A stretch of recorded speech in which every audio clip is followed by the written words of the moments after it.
beri nama pedang ini Naga Puspa.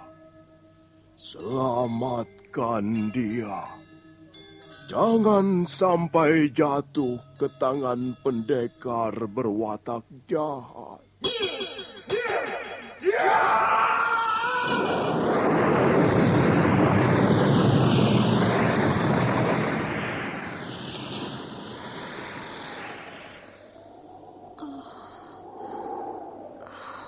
Kakang Kamandanu, kau masih juga tidak percaya bahwa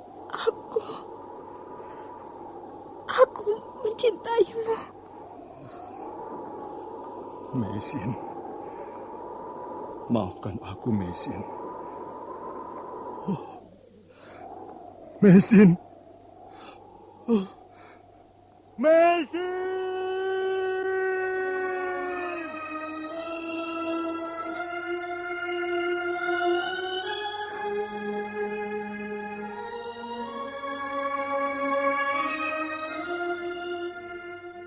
Tutur Tinula.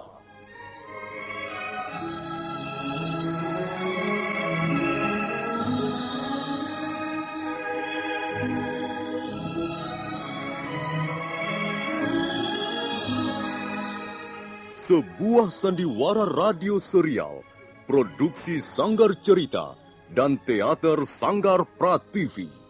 Sebuah kisah dengan latar belakang sejarah runtuhnya Singasari dan berdirinya Kerajaan Majapahit.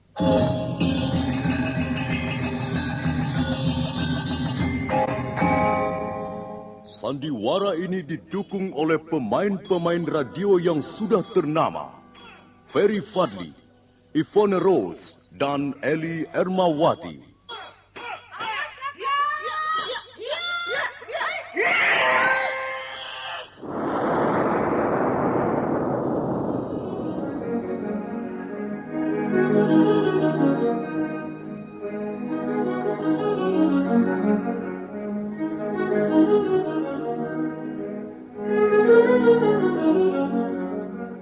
Cerita ini ditulis dan disusun oleh S. Tijab. Teknik dan montase dikerjakan oleh Rudi Tinangon dan Joko SP. Sutradara EWS Yuwono. Kali ini mengetengahkan episode pertama dengan judul Pelangi di Atas Kurawa.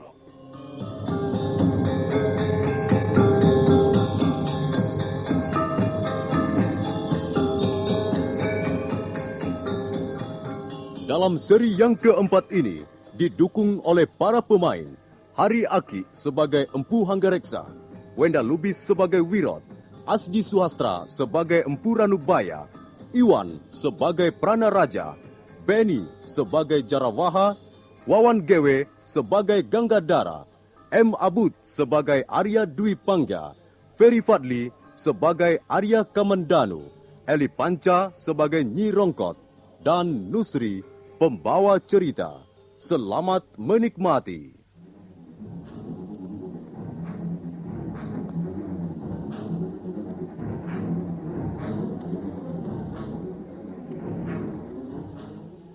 Malam gelap gulita. Empu Hanggareksa terpaksa melayani orang bertopeng sambil membawa obor untuk penerangan. Dalam perang tanding singkat, hanya berlangsung 2 jurus. Empu Hanggareksa sudah bisa menundukkan penyerangnya. Pada saat orang bertopeng bulu kambing domba itu lengah, Empu Hanggareksa memasukkan sikunya ke arah pinggang lawan.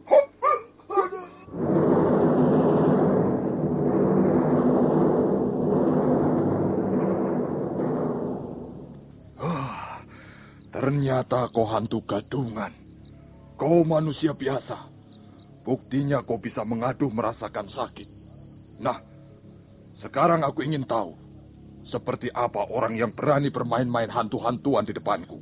Empu Hanggareksa lalu menyingkapkan topeng penutup wajah orang yang kini sedang duduk bersimpuh merasakan sakit. Hai, kau Wirot? Iya, Tuan Tuan Hanggareksa. Saya Wirot. Lalu apa maksudmu bermain hantu-hantuan begini? Untung aku tidak bertindak terlalu keras padamu, Wirot. Maaf Tuan, saya ditugaskan oleh guru untuk menjaga tempat ini selama guru berada di dalam sanggar pemujaan. Oh, begitu. Jadi Kakang Ranubaya sekarang sedang memuja Semedi. Nah, biarkan aku menemuinya. Jangan Tuan, beliau tidak akan bersedia menerima siapapun kalau sedang duduk bersila. Aku ini sahabatnya. Masa dia menolak kehadiranku? Sungguh Tuan, guru tidak mau diganggu. Saya pun tidak berani memasuki sanggar kalau beliau sedang duduk bersila. Guru bisa marah sekali, Tuan. Masa dia akan marah juga padaku, Wirot? Kami sudah lama tidak berjumpa. Aku kira dia akan mau menerima kehadiranku. Sudahlah, kau pulang saja. Aku akan menemui Kakang Ranubaya sekarang. Jangan, Tuan. Jangan. Nanti saya yang kena marah guru. Tunggu, Tuan. Tuan jangan pergi ke sana, Tuan. Wirot, murid tunggal Empu Ranubaya itu tidak meneruskan teriakannya karena tiba-tiba saja Empu Hanggareksa sudah lenyap di balik kegelapan malam.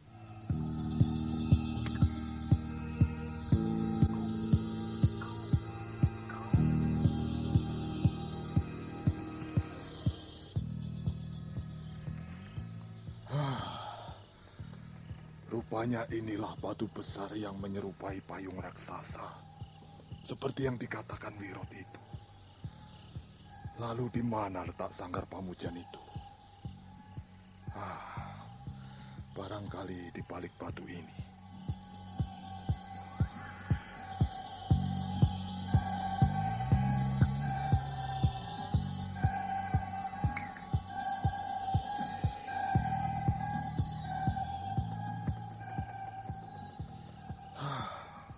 Tempat ini sungguh menyeramkan. Tapi sangat cocok untuk berlatih memusatkan pikiran. Nah, itu rupanya Kakang Ranubaya. Hikmat sekali duduknya. Baiklah, aku akan membangunkannya dari samadinya. Kakang Ranubaya. Kakang, ini aku yang datang, Kakang. Hanggareksa, adik seperguruanmu. Kakang, sabar Kakang. Ini Hanggareksa yang datang, Kakang. Oh, Kakang Ranubaya. Tunggu Kakang.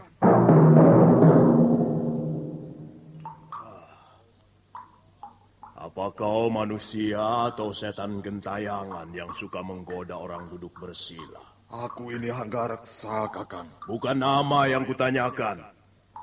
Tapi sikapmu yang tidak beradab itulah yang kusesalkan. Maafkan aku, Kakang Ranubaya. Aku ada keperluan yang sangat penting denganmu, Kakang. Keperluan apa? Nanti akan kujelaskan sebaik-baiknya. Kau telah mengganggu aku. Kau seperti setan gentayangan saja. Duduklah. Terima kasih, Kakang.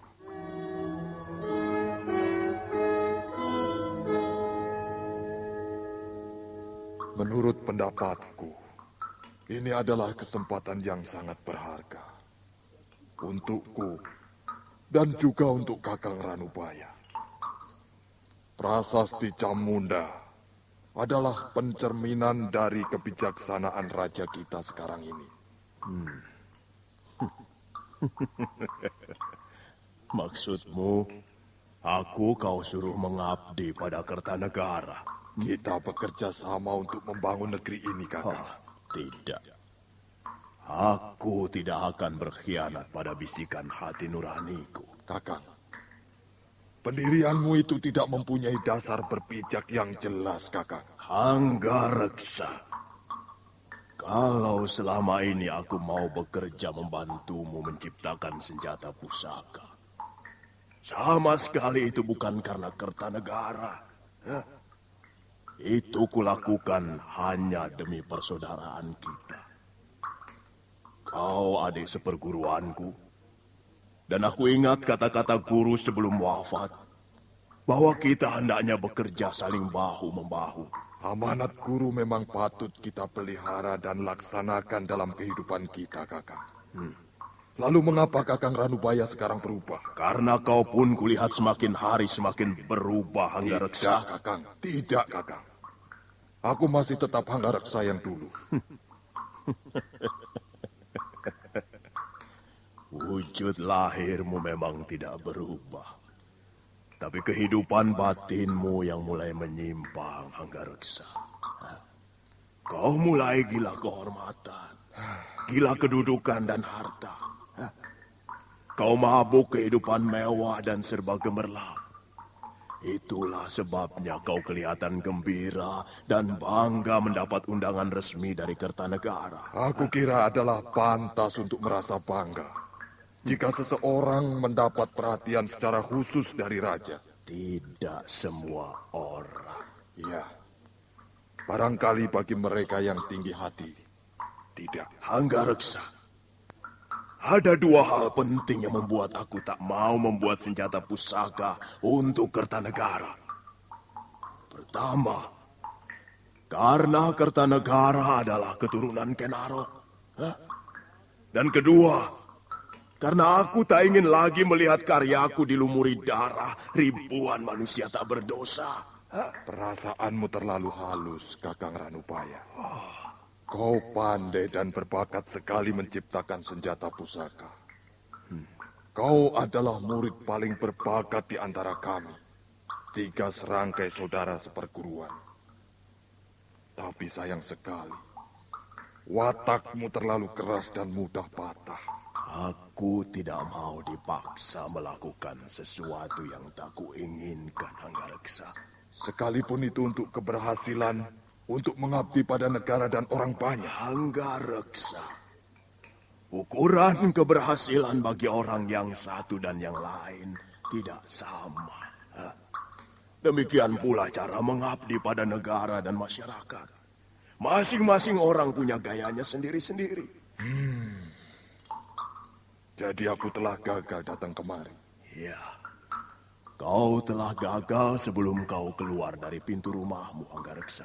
Baiklah, aku akan datang sendiri ke istana untuk memenuhi undangan Sang Prabu. Tapi kalau misalnya Kakang Ranubaya berubah pikiran, datanglah besok ke rumahku. Kita berangkat bersama-sama ke Singasari untuk memperoleh penghargaan dari istana. Berangkatlah sendiri saja, Hanggareksa. Jangan memikirkan diriku. Kita berbeda jalan.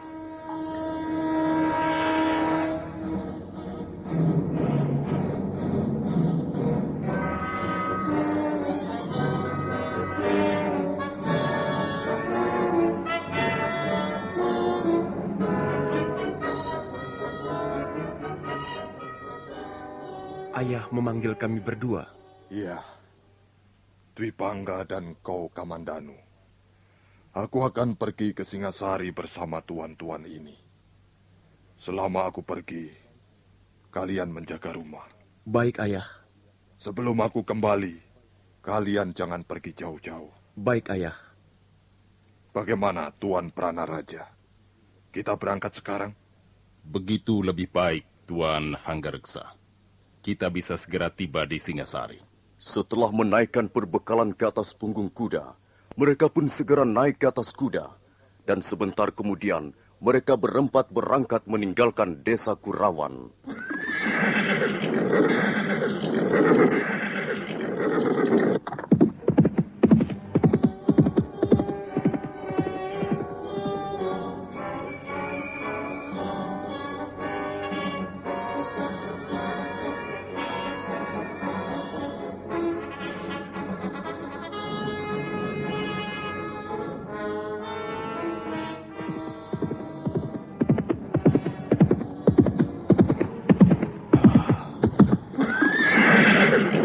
Disinilah kami dicegat 2 perampok itu, Tuan.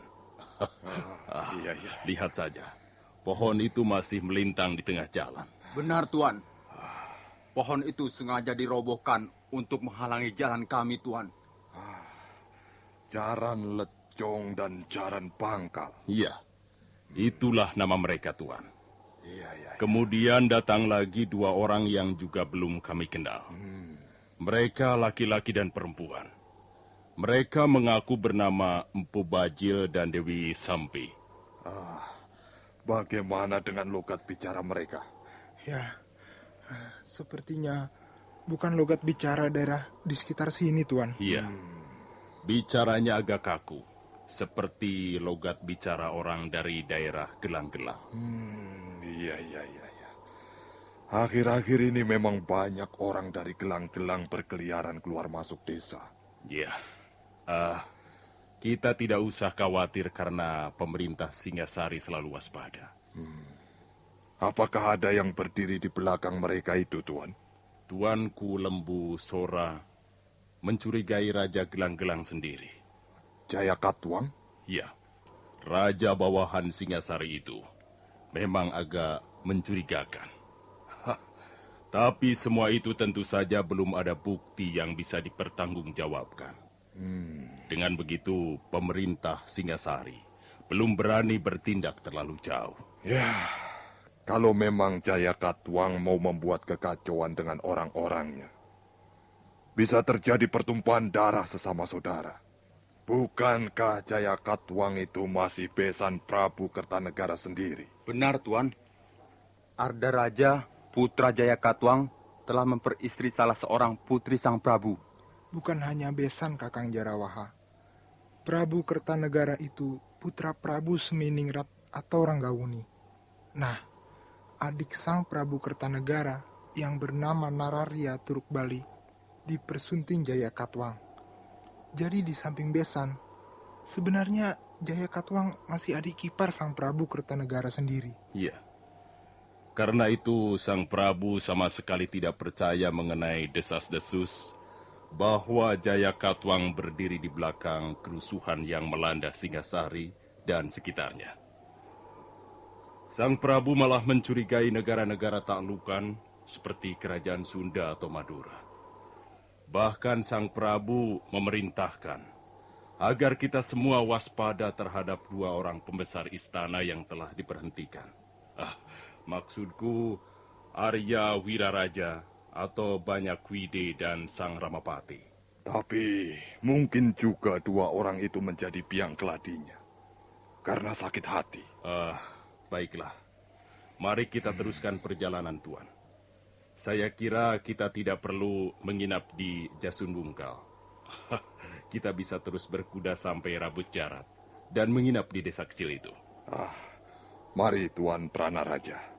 Tak baik kita terlalu lama berada di tempat ini.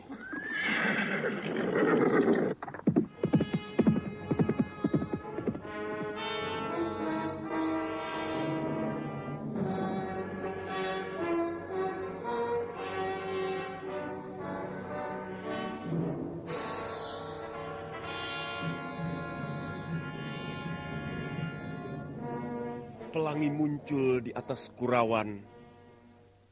Warnanya indah bukan buatan.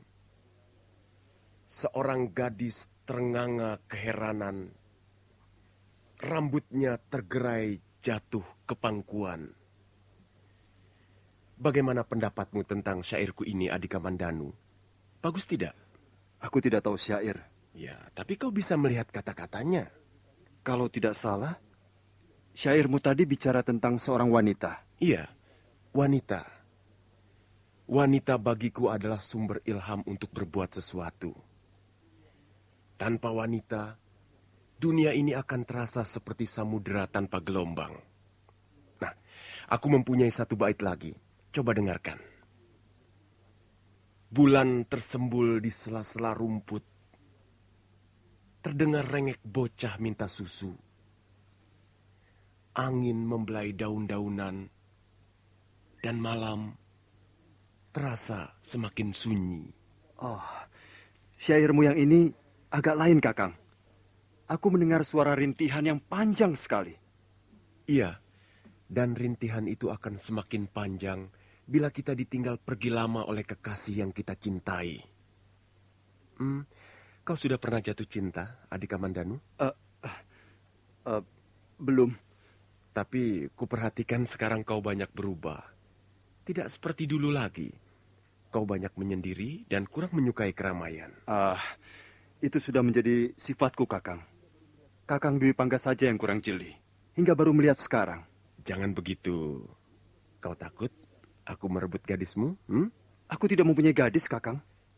Kau ini aneh, Kamandanu. Sepertinya kau tidak mempunyai kegairahan apa-apa. Kau punya cita-cita dalam hidup ini? Entahlah. Kau harus banyak membaca ilmu pengetahuan seperti aku ini, adik Kamandanu. Belajarlah menekuni sastra.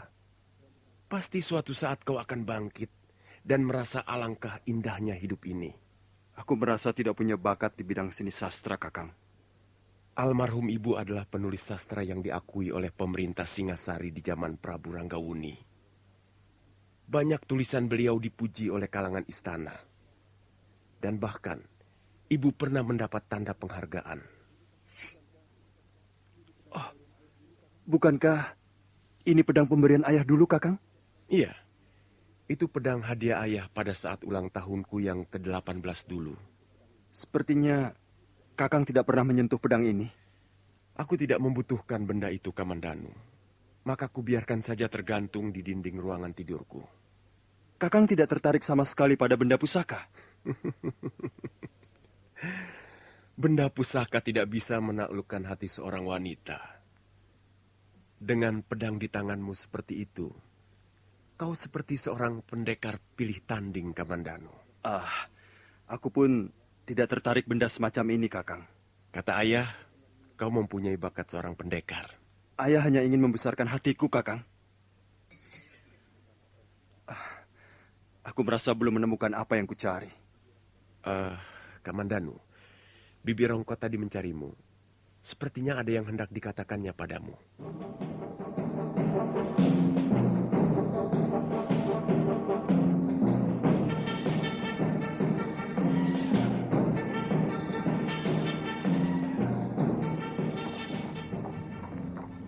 Ger, Kamandanu, kemari sebentar, Ger.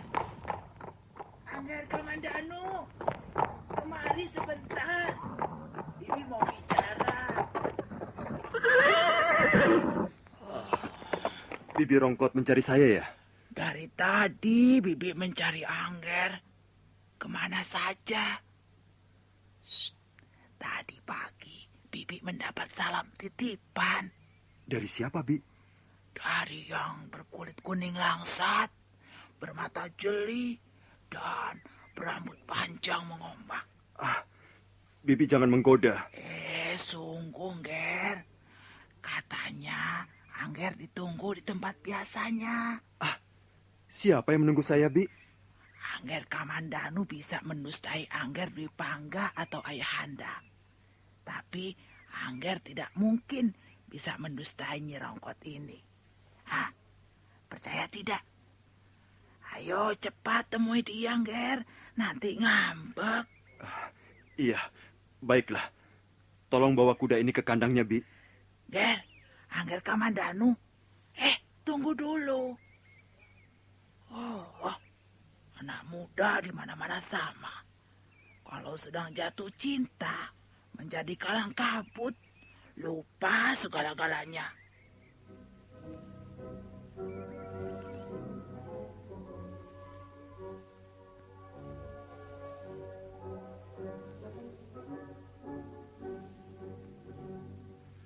Bibi telah menipu aku. Mana? Aku tidak melihat Nari Ratih di sini. Hanya rumpun ilalang yang kulihat di sana-sini. Nari Ratih. Putri Rekian Wuru itu memang cantik sekali. Sudah 3 bulan lamanya kami bergaul dan bertemu di tepi padang ilalang ini. Tapi entahlah. Apakah mungkin dia mencintaiku? Masa Bibi Rongkot berdusta? Dia tidak pernah mendustaiku. Hei, apa ini?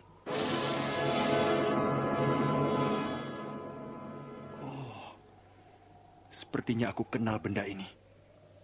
Tusuk konde yang biasa dikenakan Nari Ratih untuk mengancing uraian rambutnya yang hitam dan panjang. Tapi, mengapa tusuk konde ini tergeletak di sela-sela daun ilalang? Jangan-jangan telah terjadi sesuatu atas diri gadis itu.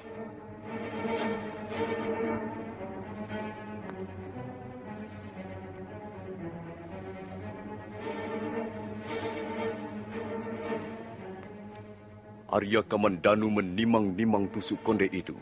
Tiba-tiba hatinya berdebar-debar. Suatu perasaan yang sangat aneh telah mengganggu ketenangan batinnya. Nah, para pendengar sekalian, bagaimana kelanjutan kisah ini? Apa yang akan dialami pemuda desa Kurawan itu? Silakan menunggu seri berikutnya. Sampai jumpa.